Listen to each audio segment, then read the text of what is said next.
And now that's going to end up being responded with Syndra. And so that will be Keen up there in the top lane piloting the Aftershock Rise against Khan's Jace. And these are very explosive team compositions. There's a lot of focus on the left side of the map. Around mid and top is where this game can really be decided from. Whereas Aiming and Jelly, they are content to just be left on an island saying, leave Clid away from us and we should be able to take over the bottom lane. Teleport for both ADCs seem to be the summoner spell of choice. As the coaches now will exit the stage. Can he do it? Valdez, can Keen? That's the big question. That's really the only guy you have hope in on the side of Afreeca. He's like Goku from Dragon Ball Z. Yeah. That's what he is. I agree. Ezreal, Sir Thomas Kench, LeBlanc, Lee Sin in Jace is the team composition for SK Telecom. So they want to get ahead in mid and top very early on. And then the Ezreal will act as the insurance policy, but then they can transition into Ezreal Jace, which is quite a lot of poke with LeBlanc being able to pick off Stranglers, having the defensive components inside of the Tom Kench. Whereas on the flip side, for Afreeca, if the Rise or Syndra manage to get ahead, the ability to suffocate the SKT team composition is very easy. Whereas Lucian and Lulu down in bottom lane, L and L, they are... Lelouch. I like that. Yeah? That's their name? That's their new name, Lelouch. As we're going to hop into game number 1 right now.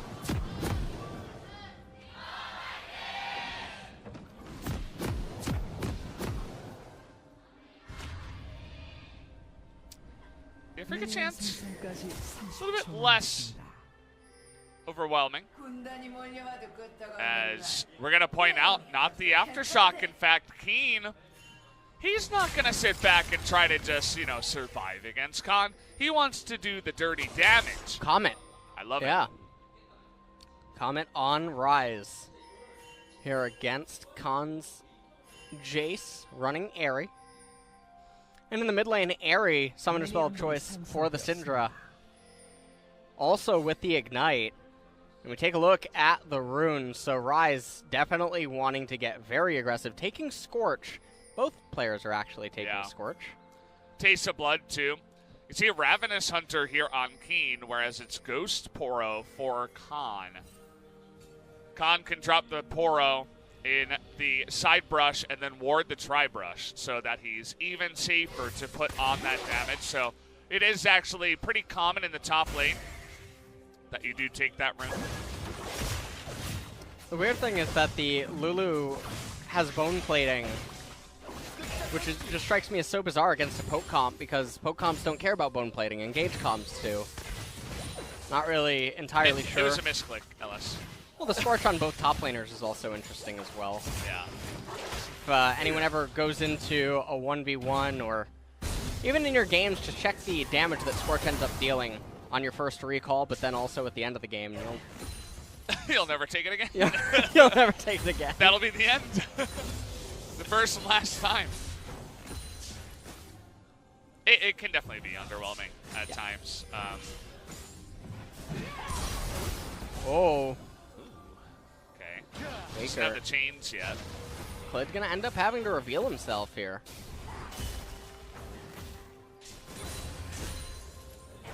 As we can see now that Clid is transitioned left-hand side of the map. Ends up spotting Dread. It should also be noted that Dread is down both of his refillable potions already, although he is up a camp. Oh, this is real quick. Level 2 coming on in with the red buff, but look at all the minions already doing the damage. Khan is gonna take so much damage, and Keen just laughs at them amongst his horde of minions. They really... What? What? I love her reaction at the same time as the chains are going to hit the minion, but Sun takes a turret shot. Okay, this is the League of Legends I signed up to watch.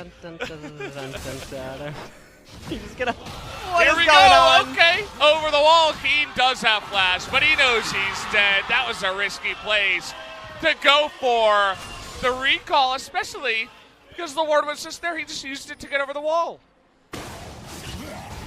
Well, Keen ends up saving his flash, probably knows that it's better for him to save it and then try to outplay Khan later than just use it to get away right there and just deny a little bit of gold from the opponent. And so that's actually quite a good choice. Yeah. Ends up picking himself up a Dark Shield and a Fairy Charm.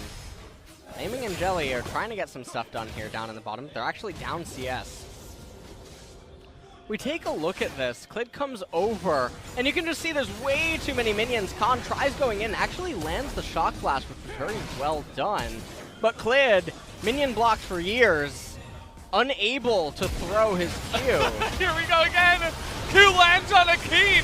He doesn't have Aftershock this time, but he's still going to help out on the kill. Is not going to be able to survive beautiful here. Movement. Okay, blocking nice try. Clid. Yeah, Tread able to pick that one up after his nice movement. He's got his Nikes on. Well done. Well, Faker taking a lot of damage here in mid lane. There's no jungler coming to help. I don't know where Sun's going. Hello? Well, he's going to clear out the zombie Poro, but he does give up a lot of pressure in the lane. It's really Keen and friends. Keen and his buddies. Keen and his buddies here. We take a look at what's happening here. Keen flashes forward with the Rune Prison, yeah. Dread able to interrupt Khan right at the end there, and then watch Dread's movement. Though. Interrupting Clid, making it so that his minions can just keep helping out that much more. Meanwhile, so much happened. look at how Kami is. He tells him what to do in top lane. Yeah. Nice push top. Jelly coming into mid here, helping SK Telecom push out, or get pushed in. Yeah, and that's because the chains landed and Clid was coming in to help out. So they got the flash away from Sun, and then Dread showed up again. And now Clid's going back to the top lane.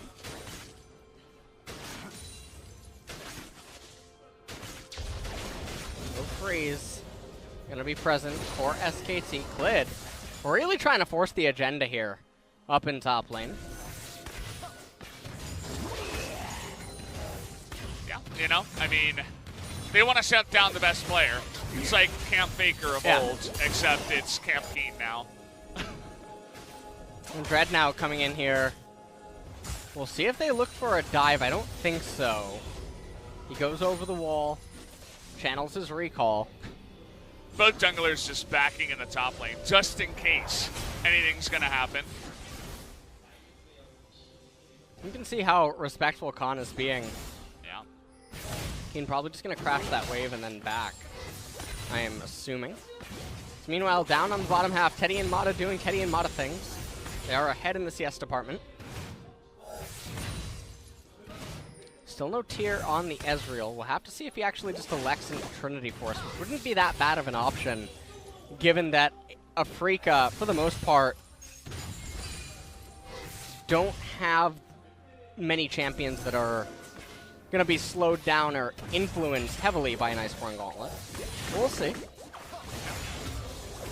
Of course, grabbing that Sheen first just to deal with a rough lane evolution. A little bit faster as we find junglers in the river. Clid up a level. So Dread is not going to continue on to that one. Needs the Gromp to make it to his level 6, most likely.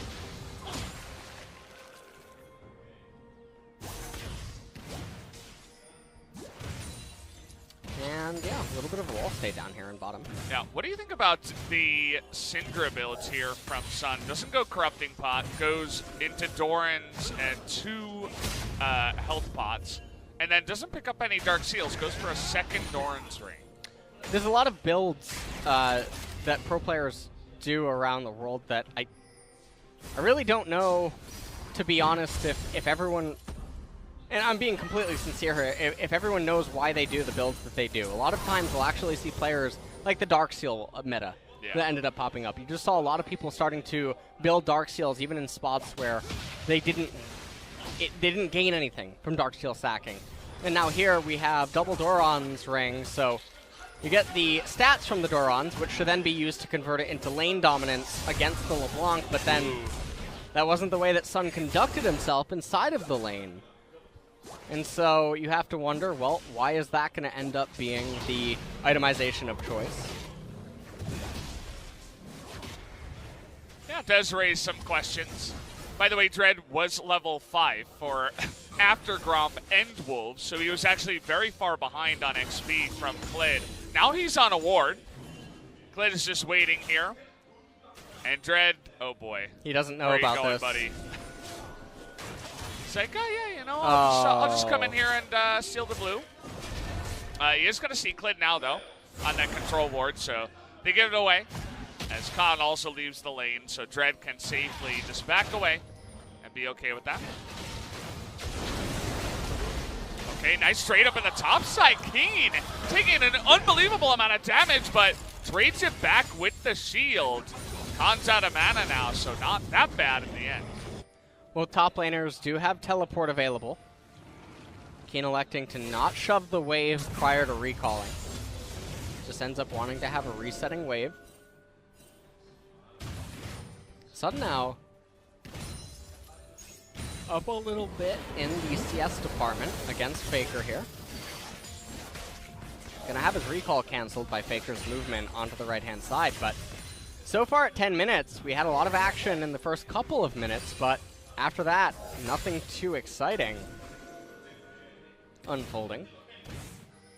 Yeah, it'll be interesting to see Dread, who is touted as an extremely aggressive jungler, actually start off a game 2-0 for once. Doesn't happen too often. Nothing against him, just Afreeca as a team haven't found too much success. Spirit always talked about this guy as like a up-and-coming new super aggressive jungler that was, you know, a younger guy. Yeah. And brings in the Jarvan, isn't going attack damage, funnily enough. We see a lot of Cinderhulk Jarvan nowadays in the LCK as people have reverted back to that tank Jarvan status. And Keen actually getting zoned out a little bit here by Khan's Jace. Interestingly, Teddy is electing into the Iceborne Gauntlet, but the only real threat of... Look at Faker. He's trying to go 1v2 and bait that one out, but the flash knockup comes in, and Klid is late, but it doesn't matter. He cataclysms the clone as Faker gets away. Dread super low now. Faker trying to come back. The Q is gonna miss, and Teddy coming in. The chains are gonna land, and Faker dodges it again, as you can't lock him down at all. Faker gonna set up the play for 2 kills for SKT. And that is a massive tempo swing right now for SK Telecom, as you just brought down the 2 primary carries on the side of Afreeca. And they're gonna net themselves the Rift Herald to boot. Unless Dread gets a funny idea. He's got a lot of funny ideas in his head, especially after that play. As, okay, he's going in, but... He really does.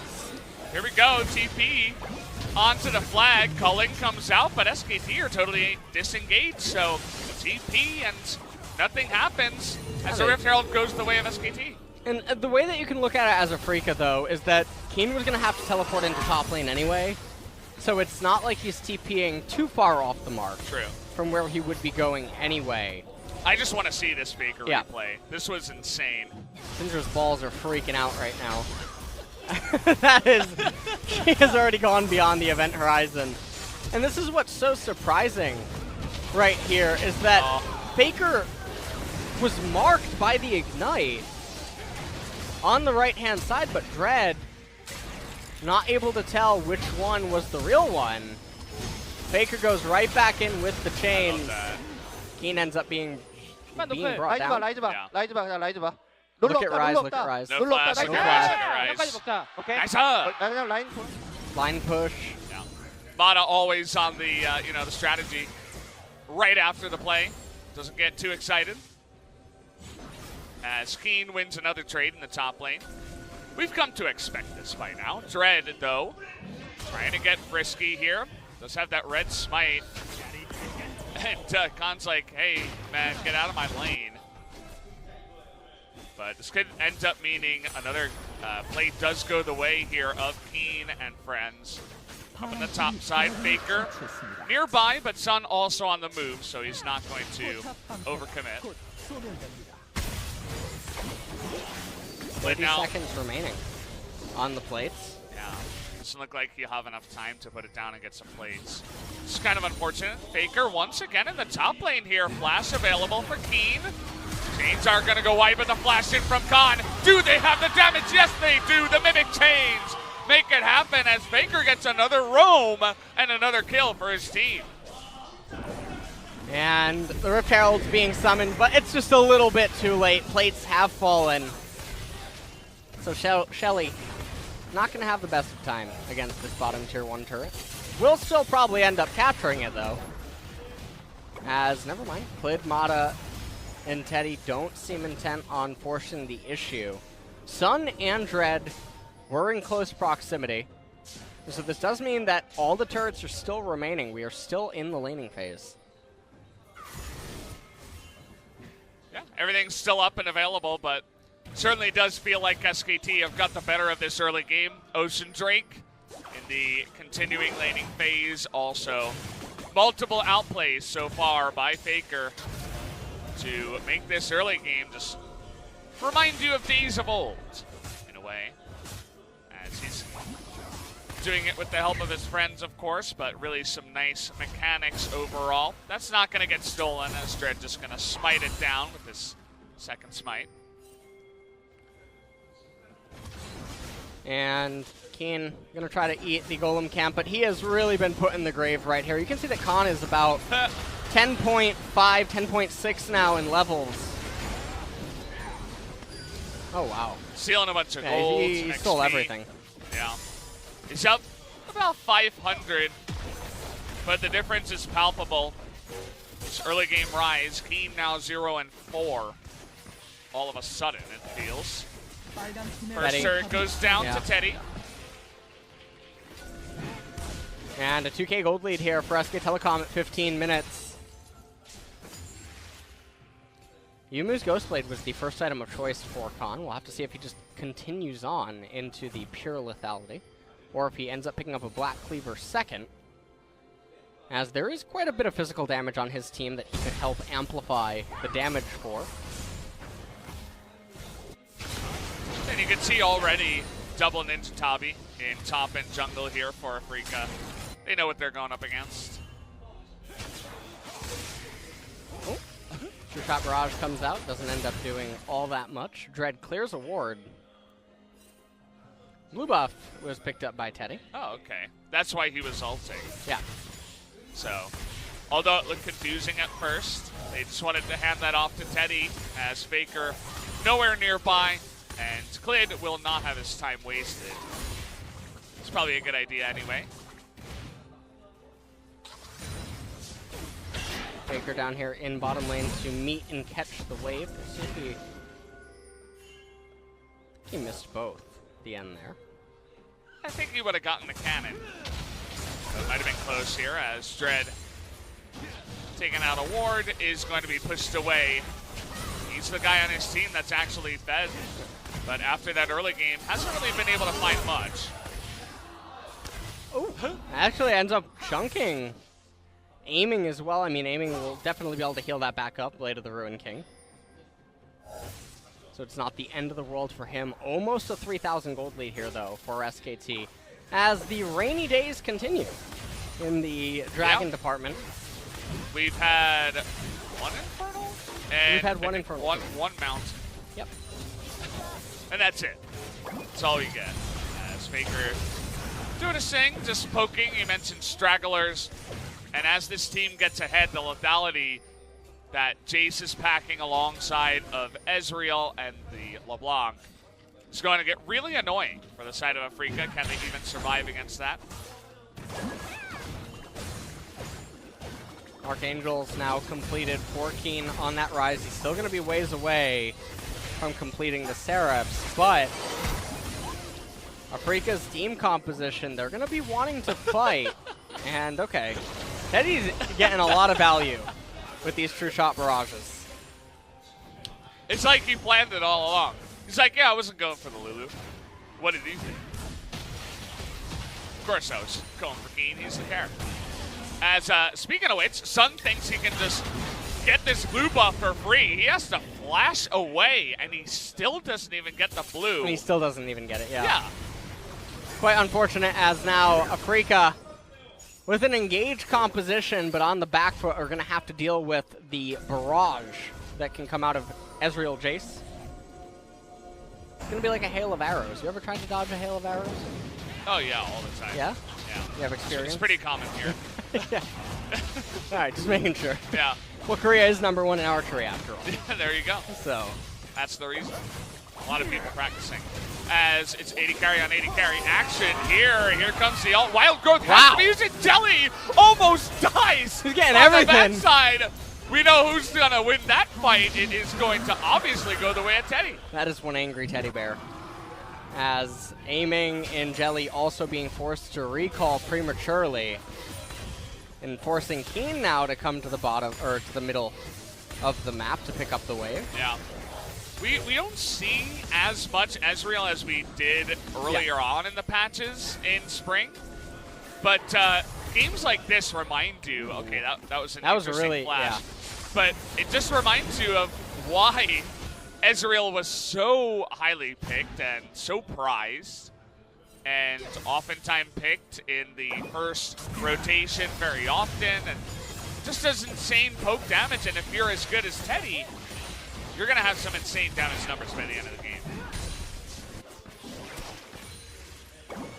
Well, here we are now.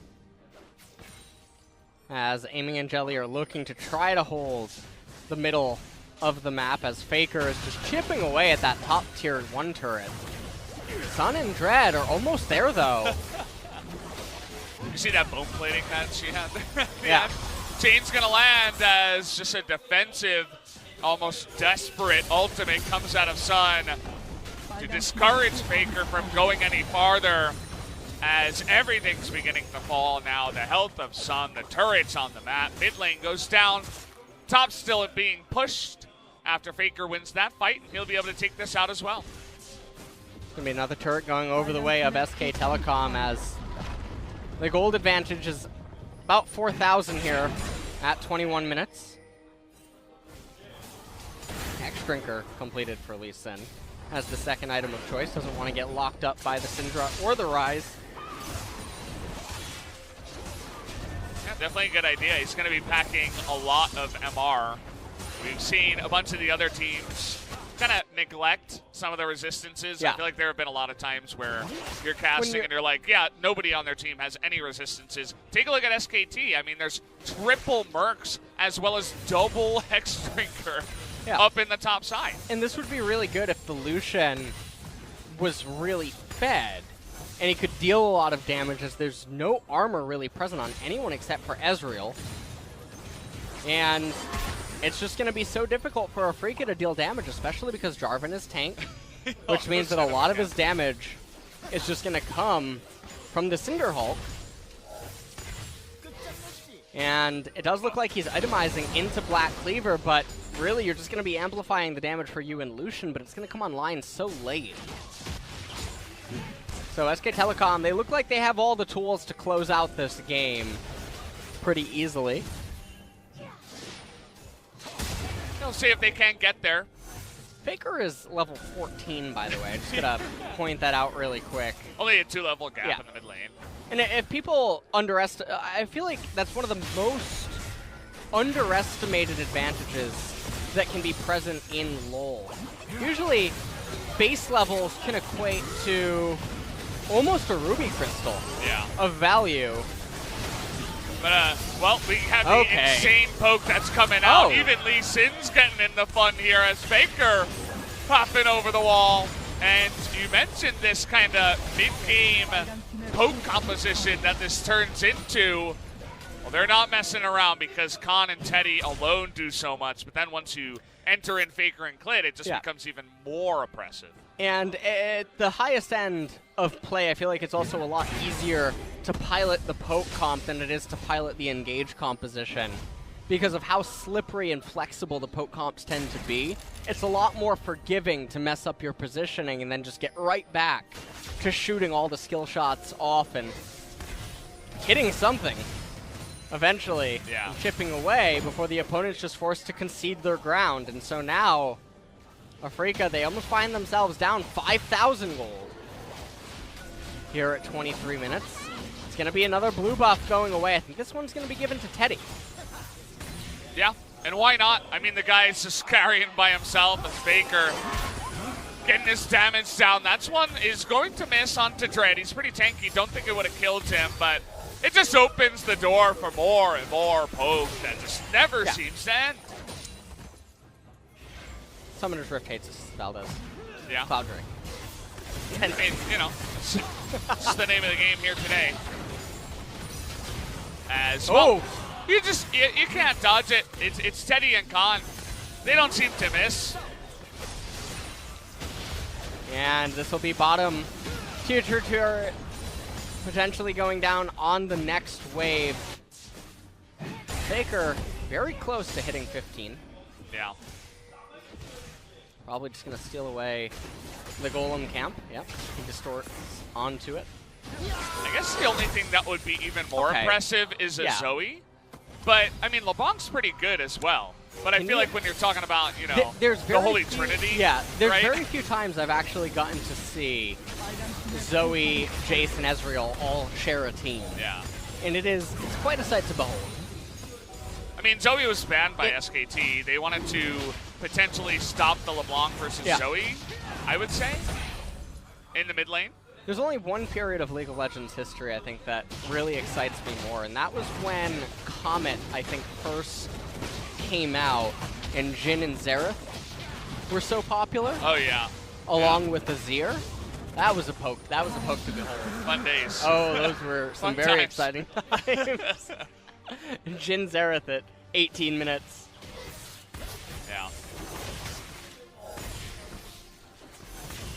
And, I mean, it's so oppressive once you get ahead, but even individually it's ridiculous because it's Teddy's Ezreal. We saw how many games he's played on this champion. I think it's something like 16 games, something ridiculous.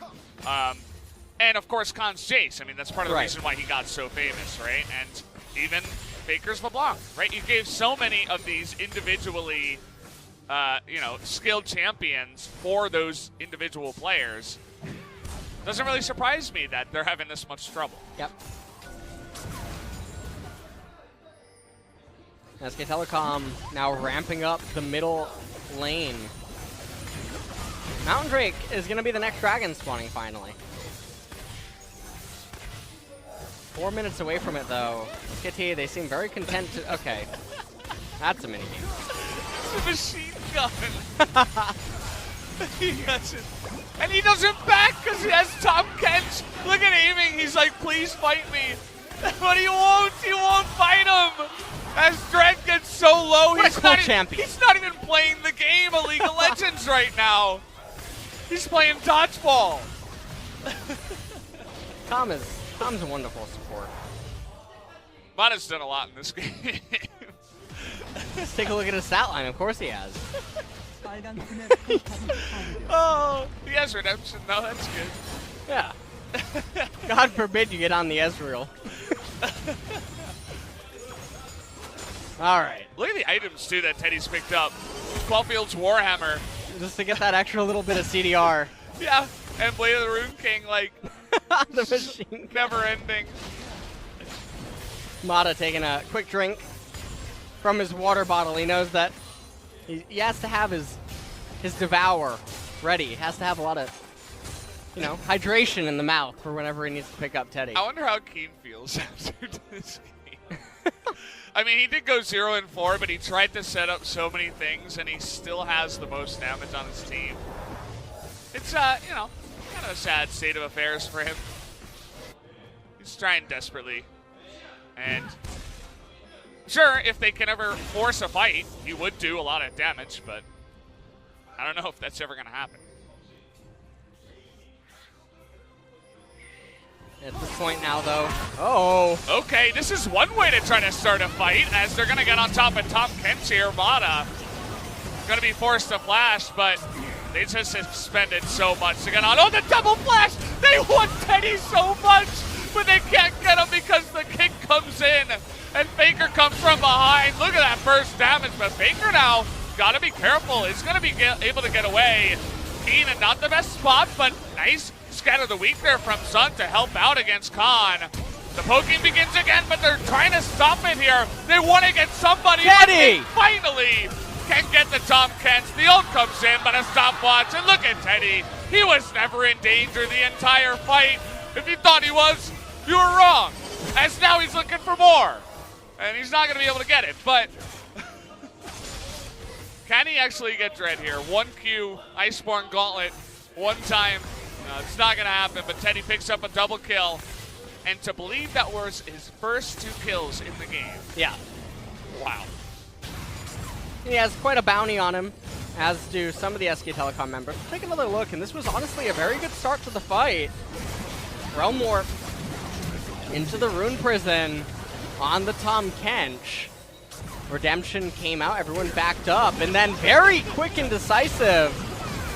Re-engage onto Mata. Faker in the backline, not able to do the most amount of damage. Khan with that shock blast, softening up with quite a few members on Afreeca. But honestly, it looked very close. Faker almost ended up going down right there at the end. How did he not die? I love this re-engage again too. The Flash Cataclysm, they're like, please, let us just have 1 kill. And they got it, but you know, they meant a double kill to Teddy, which we kind of saw coming. And now take a look at the summoners on the side of Afreeca. Doubt that Jelly's going to be the one engaging in onto Teddy with his flash. And there's not much that he can do. Now Maw of Malmortius just picked up here for the Ezreal. Now that's going to be almost no hope for the Syndra or the Rise to bring down the Ezreal. Oh, and take a look at this. They're looking for Keen now, as they didn't even need Tom Kent. Clean as a whistle there from the side of SKT. Syndra trying to push out the wave in top lane, but Khan. Khan's getting cocky. Yeah. You can feel it. But is it going to matter? Doesn't seem that way. It's even 4-on-4. Rise has teleported. Okay. So we'll have to see. They're really gonna have to deal with that one, but Teddy once again, he's getting back on his horse. Getting on his catfish. There we go. Faker too, with the 1-2 punch QR straight to the face of Dread, I think it was, and say, get away, we're gonna take the inhibitor. We didn't even need Baron. Now Teddy gonna pick up himself a red buff. That was meant for aiming, most likely, but not going to matter. No, it probably never was. Yeah. Take a look at how this all happened. Keen pushing up into the wave, not respecting the Tom Kenchel. Regardless, Mata coming in anyway, just for good measure.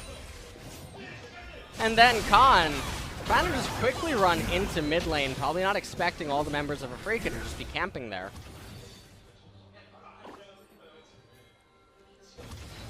Does mean he will eat his second death of the game. It's kind of disappointing for his KDA, but that's just about it. Didn't have too much of an effect on the game. Speaking of KDA, Keen is 0-6. Who would have thought that Keen hopping onto the Rise would die this many times, but it's a sad state of affairs this time around. Well, Lucian has his 4th item. Lord Dominic's is the item of choice. No more crit actually completed for him, so he just has the Phantom Dancer and the Infinity Edge. A little bit surprising. Especially because there's not a lot of HP stack on the side of SK Telecom. So we'll have to see what Afreeca want to do in the next team fight. As honestly, it's beginning to feel like they just need to pull the trigger and try to hard engage. If you try to go blow for blow in an extended poke war, it's just not going to work. Yeah. It never will. Yeah, and because we're reaching the 4-5 item stage now, two-manning the Baron is very possible with just a Lee Sin Ezreal or a Lee Sin Jace. Poor Jelly. Do you think that he's jelly right now? Yeah, he's pretty jelly. Is he? How jelly? Wish he had Teddy on his team. I like that. The Ezreal is it's pretty good in the hands of that player. 3 minutes until the Elder coming up. SK Telecom are being extremely careful here. You know what would have been nice instead of the Lulu was a Braum. We didn't get to see that. We did not get to see that. We did not get to see that aggression. When I saw the Lulu pick, I thought that we were going to see some other type of hyper carry coming into the game. But that was not the case. I do like that they tried to punish the Tahm Kench pick, but they really didn't as bad as they could have. But it is nice to see a little bit of innovation at least starting to make its way to Korea. Faker! Oh boy, Faker, what have you gotten yourself into? As I feel like we've seen this before as well. Nice surprise from the left side there from Dread. And now that they have the LeBlanc, certainly is a chance for Afreeca to get something on the map. And now Afreeca making their way over to the Baron. They might just go for a desperation play. Yeah. Uh-oh, teleport. Here we go. Coming in. It is Rise. He has to get into the pit, but taking a ton of damage. They need aiming to do damage, otherwise there's no point. But he lost half his health bar immediately just to one shock blast. That might actually just be all she wrote, even though it's a 4v5. Yeah. It's not going to matter. They're missing so much HP. Yeah. Just wrapping his hand around them. And so Airy goes down to Airy. Oh, that poor Lulu. And now it's SKT's Baron. If they want it, they're absolutely going to start it. Airy wanted picks for himself. That's what was going on there. After the TP2, there you go. And Khan's looking for more. Going for the dunk. He's going 1v3 too, and Mata's there to the rescue with the flash. SKT just styling on them tonight. Faker going for the flash too. Double flash over here from Afreeca. Trying to get that follow-up kill, and aiming does a lot of damage, but it just doesn't matter. As Khan is coming in from behind, flash into the backside. And poor Keen, you're dead again, as SKT putting on a masterclass here in game number 1. And that's going to definitely be all that they wrote. Jelly. Yeah, he's holding down the board. Nah. No, Jelly. Oh, you got a kill. You got a kill. Oh. You got 2 kills. Oh, okay. That's good. You redeemed yourself. Yeah, you got the improved KDA. Guys, the game isn't over yet. What? Wait. Yeah, the inhibitor respawned, so Observers. We're cut the music! Guys! The music! Thank you. You think SKT is gonna sit here and not pad their stats? What are you doing? Yeah, restart the music. Thank you.